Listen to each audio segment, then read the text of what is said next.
Hello friends, this is Priyanka and welcome to our channel Saral Ganit. आज के हमारे इस वीडियो के अंदर हम एक्सरसाइज 2.2 के रिमेनिंग क्वेश्चंस को सॉल्व करेंगे, क्वेश्चन नंबर 11 से लेके क्वेश्चन नंबर 16 तक। तो गाइस स्टार्ट करते हैं हमारे फर्स्ट क्वेश्चन से, क्वेश्चन नंबर 11 से। क्वेश्चन नंबर 11 है, Baichung's father is 26 year younger than Baichung's grandfather. मतलब बाईचुंग के जो फादर है वो उसके ग्रैंडफादर से 26 ईयर्स छोटे हैं, यंगर मतलब छोटे हैं, and 29 years older than Baichung. लेकिन जो फादर है वो अपने सन से बाईचुंग से जो है 29 ईयर्स बड़े हैं। यहाँ तक क्लियर है क्वेश्चन। आगे बढ़ते हैं। क्वेश्चन में लिखा है the sum of the ages of all the three is 135 years. मतलब अगर हम इन तीनों की एज का सम करते हैं, किसका? बाईचुंग का, उसके फादर का और उसके ग्रैंडफादर का, तो इन तीनों की एज का जो टोटल सम आएगा वो आएगा 135 ईयर्स। क्लियर है। आगे लिखा है what is the age of each one of them. मतलब आपको ये बताना है कि बाईचुंग की एज कितनी है, उसके फादर की एज कितनी है और उसके ग्रैंडफादर की एज कितनी है। Question clear. अब हम इस क्वेश्चन को सॉल्व करना स्टार्ट करते हैं। क्वेश्चन नंबर 11 में हमने लिखा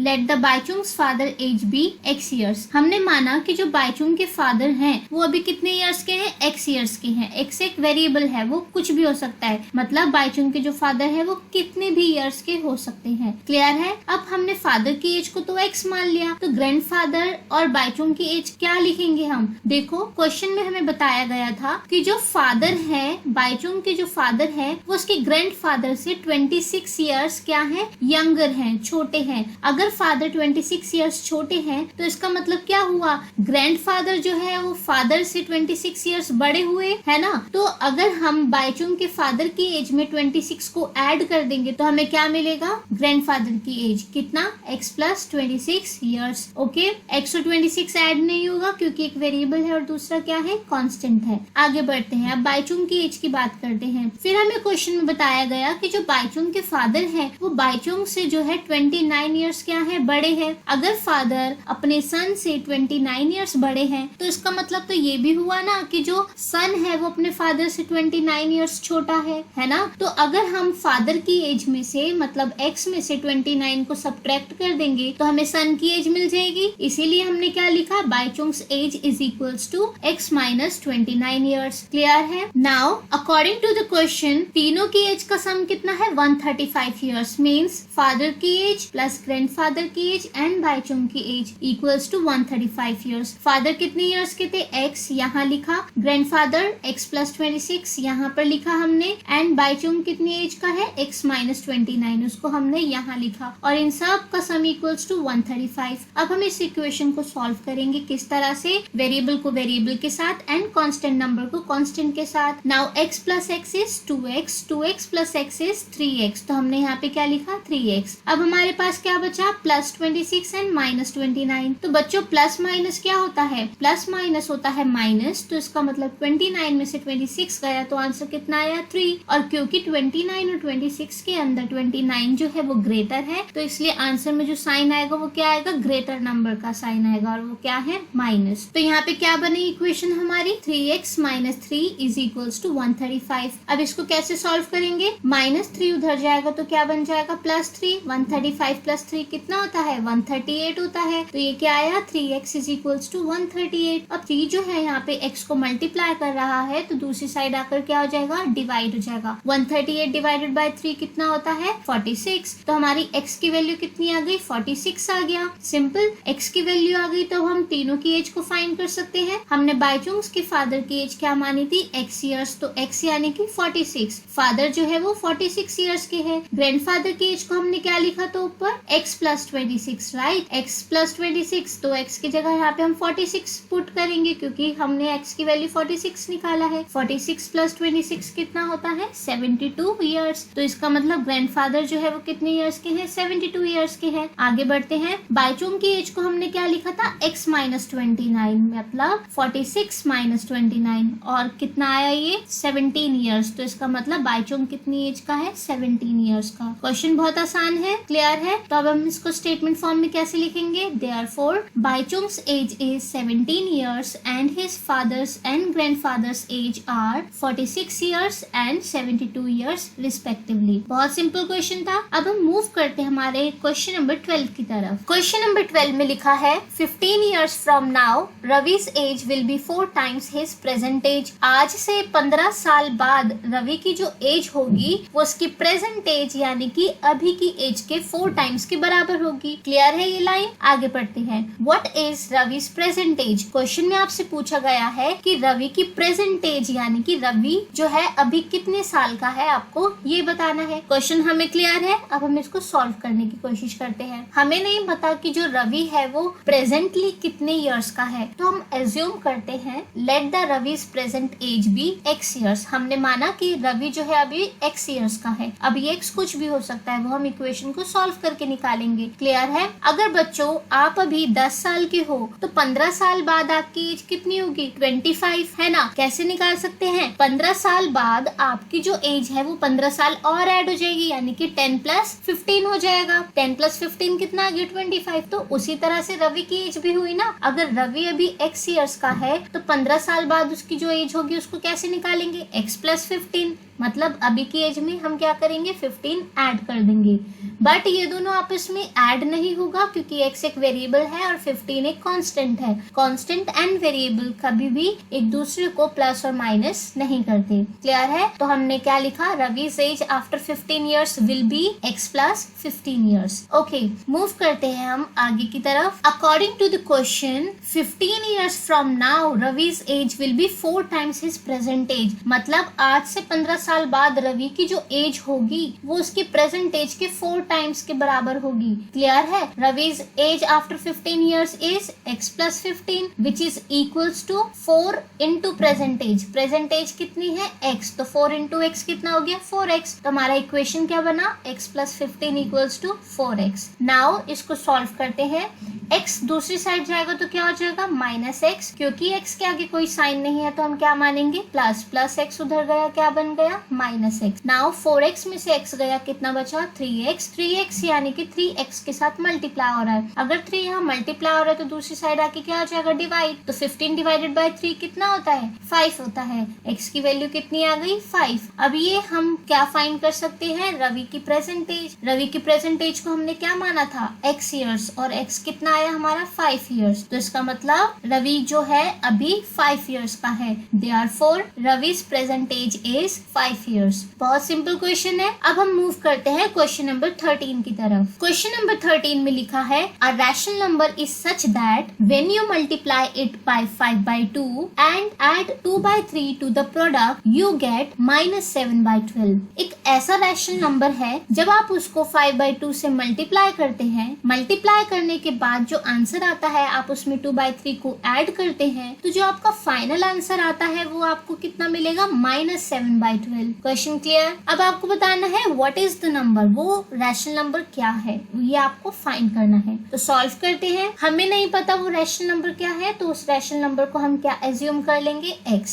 let the rational number be x। अब according to the question rational number पहले 5/2 के साथ मल्टीप्लाई होगा, मतलब x × 5/2, और फिर मल्टीप्लाई करने के बाद जो आंसर आएगा उसमें हमें क्या ऐड करना है? 2/3। Add 2/3 to the product. तो हम क्या करेंगे? 2/3 को ऐड कर देंगे। अब ये जो इन सबका फाइनल आंसर आएगा वो किसकी इक्वल आएगा? -7/12 की। तो उसको हमने यहाँ लिखा इक्वल्स टू -7/12। अब हम इस इक्वेशन को सॉल्व करेंगे तो 5/2 x के साथ मल्टीप्लाई होगा और क्या बनेगा? 5x/2 प्लस 2/3 दूसरी साइड जाकर क्या हो जाएगा? -2/3। हमने क्या देखा कि राइट हैंड साइड पर दो फ्रैक्शंस है जिनका डिनोमिनेटर क्या है? अलग है। तो हमें क्या करना पड़ेगा? इनका कंबाइंड एलसीएम लेना पड़ेगा। 12 और 3 का कंबाइंड एलसीएम कितना होता है? 12। अब इस 12 को डिनोमिनेटर से डिवाइड, 12 डिवाइडेड बाय 12 इज 1। 1 को न्यूमरेटर से मल्टीप्लाई, तो 1 × -7 इज -7। यहाँ बीच वाला sign as it is, minus का माइनस लिखेंगे। Again 12 divided by 3 is 4 and 4 2 कितना आया? 8। क्लियर है? तो हमारे पास ये क्या बना? -7 -8 डिवाइडेड बाय 12। न्यूमरेटर को सॉल्व करेंगे, माइनस माइनस क्या होता है प्लस, तो 7 + 8 कितना हो गया 15, और क्योंकि 8 ग्रेटर है इसलिए साइन क्या आया, माइनस का आया है ना, 8 का साइन आ गया। तो अब ये इक्वेशन क्या बनी, 5x/2 इज इक्वल्स टू -15/12। अब ये 2 जो है यहाँ पर 5x को डिवाइड कर रहा है, तो दूसरी साइड जाके क्या करेगा, ये ऊपर वाले नंबर को मल्टीप्लाई, किस तरह से, -15 × 2 डिवाइडेड बाय 12। तो अब हम क्या देख रहे हैं कि 2 और 12 एक दूसरे को कैंसिल कर रहे हैं, 2 1s are 2 and 2 6s are 12। कितना बचा ये, 5x इज इक्वल्स टू -15/6। अब हम क्या करेंगे कि जो 5x है यहाँ 5 के साथ मल्टीप्लाई हो रहा है, तो दूसरी साइड आके क्या हो जाएगा, डिवाइड, लेकिन डिनोमिनेटर वाले नंबर के साथ तो मल्टीप्लाई होगा ना। तो अब हम इसको कैसे लिखेंगे, x is equals to -15 divided by 6 × 5। अब इसको हम कैंसिल करेंगे इन नंबर्स को, किस तरह से कैंसिल करेंगे, ध्यान से देखो, 5 1s are 5 and 5 3s are 15। क्या बना ये, -3 डिवाइडेड बाय 6। अब ये -3 और 6 एक दूसरे को कैसे कैंसिल करेंगे, 3 1s are 3 and 3 2s are 6। तो x कितना आया, -1/2। x की वैल्यू सॉल्व करने के बाद अब हम उस रैशनल नंबर को फाइंड कर चुके हैं जो हमने x एज्यूम किया था ऊपर, राइट। तो हम क्या लिखेंगे, रैशनल नंबर जिसको हमने x माना था वो कितना आया, -1/2। अब इसको स्टेटमेंट फॉर्म में कैसे लिखेंगे, therefore the rational number is -1/2। Simple था। आगे बढ़ते हैं अब हमारे क्वेश्चन नंबर 14 की तरफ। क्वेश्चन नंबर 14 में लिखा है, Lakshmi is a cashier in a bank. Lakshmi जो है एक बैंक के अंदर कैशियर है। She has currency notes of denominations ₹100, ₹50 and ₹10 respectively. उसके पास जो करेंसी नोट्स हैं वो किस किस डिनोमिनेशन के हैं, मतलब उसके पास किन किन टाइप के नोट्स हैं। उसके पास 100 रुपी के नोट्स है, उसके पास 50 रुपीज के नोट्स है और उसके पास 10 रुपीज के नोट हैं। ये 3 टाइप के नोट्स उसके पास हैं। आगे बढ़ते हैं, the ratio of the number of these notes is 2:3:5। मतलब number of 100 rupee notes, 50 rupee notes and 10 rupee notes किस में है, 2:3:5 में है। आगे बढ़ते हैं, the total cash with Lakshmi is ₹4 lakhs। मतलब लक्ष्मी के पास जो टोटल अमाउंट है, जो टोटल मनी है वो कितनी है, 4 लाख है। आपको बताना है how many notes of each denomination does she have. उसके पास हर एक डिनोमिनेशन की कितने नोट है, आपको ये चीज फाइंड करके बताना है। क्वेश्चन क्लियर है। तो मैंने आपको प्रीवियस वीडियो के अंदर एक चीज बताई थी कि जब भी रेशो वाला क्वेश्चन आता है आपको रेशो को x एज्यूम करना है, तो उसी के अकॉर्डिंग हम रेशो को क्या मान लेंगे, x। Let the ratio be x। अगर हम रेशो को x मानते हैं तो हमारे पास 100 रुपीज के कितने नोट्स हुए, 2x। हमारे पास 50 रुपीज के कितने नोट्स हुए, 3x। और हमारे पास 10 रुपीज के कितने नोट्स हुए, 5x। तो अब हम इसको किस तरह से लिखेंगे, number of 100 rupees notes is equals to 2x, number of 50 rupees notes is equals to 3x and number of 10 rupees notes is equals to 5x। Clear. अब हम इनकी वैल्यू को फाइंड करते हैं। वैल्यू का मतलब है कि नंबर ऑफ नोट्स का जो टोटल प्राइस वैल्यू है वो कितना है। फॉर एग्जाम्पल, अगर मैं आपको 100 रुपीज के 5 नोट देती हूँ तो आपके पास टोटल कितना प्राइस वैल्यू है, 500, राइट। कैसे निकाला, नंबर ऑफ नोट इंटू कितने डिनोमिनेशन का वो है, तो 5 × 100 दैट इज 500। तो उसी तरह से अगर मेरे पास 100 रुपीज के 2x नोट्स हैं तो उनकी वैल्यू हुई 2x × 100 रुपीज 200x। 50 रुपीज के अगर मेरे पास 3x नोट है तो उनकी वैल्यू हुई 3x × 50 रुपीज 150x। अगर मेरे पास 10 रुपीज के 5x नोट है तो उसकी वैल्यू कितनी हुई, 5x × 10 यानी कि रुपीज 50x। क्लियर है। और ये जो टोटल वैल्यू है वो किसकी इक्वल होगी, 4 लाख। कैसे हमें पता चला, क्योंकि हमें क्वेश्चन में बताया था कि total cash with Lakshmi is ₹4 lakh. Lakshmi के पास जितने भी पैसे हैं उनका जो टोटल प्राइस वैल्यू है वो कितना है, 4 लाख। यानी कि इन तीनों का price value that is 200x plus 150x plus 50x किसकी इक्वल हुआ, 4 लाख की। क्लियर। अब हम इसको ऐड करते हैं, 200 प्लस 150 350, 350 प्लस 50 400x किसकी इक्वल हुआ, 4 लाख की। 400 यहाँ x को मल्टीप्लाई कर रहा है तो दूसरी साइड आके क्या करेगा, डिवाइड। और अब जब 400 4 लाख को डिवाइड करेगा तो क्या होगा, लास्ट से 2 0 कैंसिल हो जाएगी, क्या बचा 4000 डिवाइडेड बाय 4। और जब आप 4000 को 4 से डिवाइड करेंगे तो x की वैल्यू कितनी आएगी, x हमारे पास आ गया। तो अब क्या हम नंबर ऑफ नोट फाइंड कर सकते हैं, बिल्कुल। 100 रुपीज के कितने नोट्स हमने एज्यूम किए थे, 2x यानी कि 2 × x। x यहाँ पे 1000 है तो 2 × 1000 कितना हो गया, 2000। फिर 50 रुपीज के कितने नोट हमने ऊपर माना था 3x, तो 3x यानी कि 3 इंटू 1000 3000, और 10 रुपीज के कितने नोट्स थे 5x यानी कि 5 इंटू 1000 5000। क्वेश्चन क्लियर है? तो हमने ये फाइंड कर लिया कि लक्ष्मी के पास 100 रुपीज के कितने नोट्स हैं 2000, 50 रुपीज के कितने नोट्स हैं 3000 और 10 रुपीज के कितने नोट्स हैं 5000। तो अब इसको स्टेटमेंट फॉर्म में कैसे लिखेंगे? Therefore the number of 100 rupees 50 rupees and 10 rupees notes are 2000 3000 and 5000 respectively. Clear? Move करते हैं क्वेश्चन नंबर 15 की तरफ। क्वेश्चन नंबर 15 भी सेम वैसे ही है, तो स्टार्ट करते हैं। क्वेश्चन में लिखा है I have a total of ₹300 in coins of denomination ₹1, ₹2 and ₹5। मतलब मेरे पास टोटल 300 रुपीज है और ये जो 300 रुपीज है ये सब कॉइन्स में है, सब सिक्के हैं। और जो कॉइन्स है वो कौन कौन से कॉइन्स है मेरे पास? मेरे पास 1 रुपी का कॉइन है, मेरे पास 2 रुपीज का कॉइन है और 5 रुपीज का कॉइन है। क्लियर? आगे बढ़ते हैं। The number of 2 rupees coins is 3 times the number of 5 rupee coins. मतलब जो 2 रुपीज के कॉइन्स है वो 5 रुपी कॉइन्स के 3 टाइम्स के बराबर है। इसका मतलब ये हुआ कि अगर मेरे पास 5 रुपीज के 10 कॉइन्स हुए तो मेरे पास 2 रुपीज के जो कॉइन्स है वो उसका 3 टाइम्स यानी कि 3 गुना होगा। तो कितने हो गए? 5 रुपीज के कॉइन्स अगर 10 है तो 2 रुपीज के कॉइन कितना हो जाएगा? 3 टाइम्स होके 30 हो जाएगा।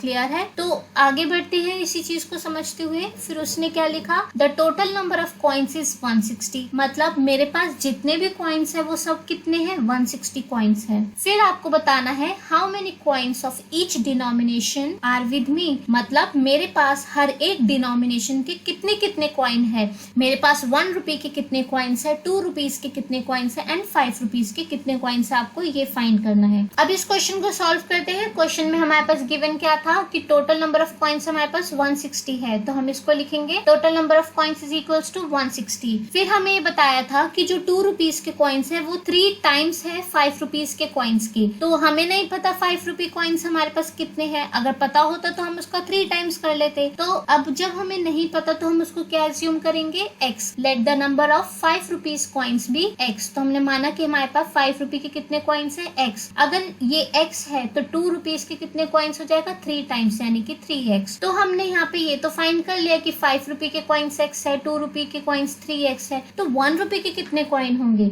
1 रुपए के बारे में तो कुछ नहीं कहा, तो इसको कैसे फाइंड करेंगे? बहुत सिंपल है। अगर हम इस टोटल 160 कॉइन्स में से जो हमारे पास है इसमें से हम 2 रुपीज के कॉइन्स को बाहर निकाल दे और 5 रुपए के कॉइन्स को बाहर निकाल दे तो हमारे पास सिर्फ क्या बचेगा? 1 रुपी कॉइन्स बचेगा। तो कैसे करेंगे? टोटल कॉइन्स है 160, इन सभी कॉइन्स में से हम सब्ट्रैक्ट कर देंगे 5 रुपीज और 2 रुपीज के कॉइन्स। तो 3x प्लस x को हमने सब्ट्रैक्ट किया, क्या बना? 3x plus x 4x, 160 minus 4x। Clear है? तो हमारे पास नंबर ऑफ कॉइन्स कितने हैं 1 रुपए के? 160 माइनस 4x। अब हम इनकी वैल्यूज को फाइंड करते हैं जैसे हमने प्रीवियस क्वेश्चन में किया। तो अगर हमारे पास total x number of coins है 5 रुपीज के तो इनकी वैल्यू कितनी होगी? x into 5 rupees 5x। उसी तरह से हमारे पास 2 रुपीज के कितने कॉइन्स है? 3x। तो इनकी वैल्यू कितनी होगी? 3x इंटू 2 यानी कि रुपीज 6x। अब हम फाइंड करेंगे 1 रुपए कॉइन्स की वैल्यू को। 1 रुपीज के हमारे पास कितने कॉइन है? 160 माइनस 4x। इसकी वैल्यू निकालने के लिए हम क्या करेंगे? Multiply by 1। तो जब 1 को हम इनसे मल्टीप्लाई करेंगे तो हमारा आंसर कितना आएगा? 160 माइनस 4x। क्लियर? आगे बढ़ते हैं। हमें क्वेश्चन में बताया गया था कि जो टोटल